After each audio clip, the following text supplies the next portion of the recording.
Namo Tata Bhagavato Arahato Tama Tambuddhata ဆိုတဲ့မှာသုံးခုပါနေတယ်လေ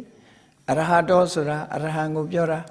Tama Tambuddho ဆိုတာ Tama Tambuddha ကိုပြောတာ Bhagavato ဆိုတာ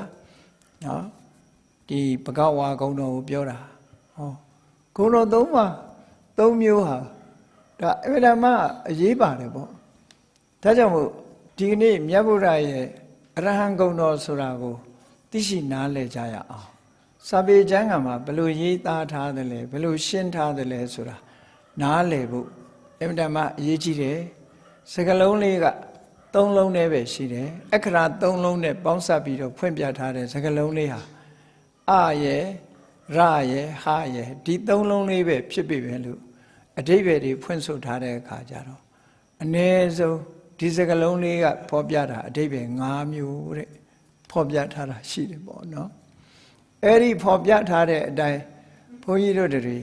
ဗုဒ္ဓနုတ္တိဘာဝနာပွားပြီဆိုတဲ့အခါမှာဒီအရဟဆိုတဲ့စကားလုံးလေးရဲ့အရဟံဆိုတဲ့စကားလုံးလေးရဲ့အဓိပ္ပာယ်ကိုအာယုံပြုပြီးတော့မြတ်စွာဘုရားကိုအရဟံလို့ခေါ်တာဟာဒီဂုဏ်ဓုနဲ့ဂုဏ်ဓုဝိသေသနဲ့ချီးကျူးခံရတာဟာတာမန်ဘောက်ကိုပုဂ္ဂိုလ်မဟုတ်ဘူးလောကမှာဂုဏ်ဓုဝိသေသနဲ့ချီးကျူးတဲ့ဂုဏ်ကြီးတစ်ခုတက်လာတယ်ဆိုတာတာမန်နဲ့မဟုတ်ဘူးတကယ်အရေးချင်းရှိလို့တက်လာတာဖြစ်တယ်ပေါ့ဒါကြောင့်မို့မြတ်စွာဘုရားရဲ့ဂုဏ်တွေကိုအာယုံပြုတာကိုဗုဒ္ဓနုတ္တိလို့ခေါ်တယ်ဗုဒ္ဓဆိုတာဘုရားရဲ့ဂုဏ်ကိုအနုတ္တိအကျဉ်းချင်းအထက်ထက်တတိထားပြီးတော့ဖြစ်ပေါ်နေတာတတိယနေတာတနည်းအားဖြင့်အနုဆိုတာတင့်တယ်လျောက်ပတ်တဲ့တတိဆိုတာအမှတ်ရမှုပဲဘုရားနဲ့ပတ်သက်ပြီးအလွန်တင့်လျောက်လျောက်ပတ်တဲ့အမှတ်ရမှုလို့ဒီလိုအဓိပ္ပာယ်ရတဲ့ဗုဒ္ဓနုတ္တိကမ္မထံဘုရားကိုအာယုံပြုနေတာနဲ့ပဲဒါဟာသမထကမ္မထံတစ်ခုဖြစ်တယ်ပေါ့သမထကမ္မထံနဲ့မကဘူးဗုဒ္ဓနုတ္တိကိုအခြေခံလို့ရှိရင်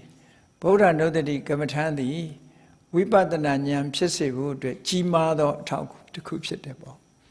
အလွန်ကြီးကျယ်သောအထောက်အကူဖြစ်ပြီးတော့လူတွေရဲ့တဏ္ဍာမှာသရာစွမ်းအားတွေဖွံ့ဖြိုးတိုးတက်သွားစေနိုင်တယ်ဒါကြောင့်မို့ဗုဒ္ဓနုတ္တိဘာဝနာဟာအလွန်ကြီးမားတဲ့အရေးချင်းရှိတယ်လို့စာပေကျမ်းဂန်တွေမှာဆိုထားတာပေါ့ဘာဝနာထဲမှာတော့အမြတ်ဆုံးဘာဝနာလို့ဒီလိုပြောတာ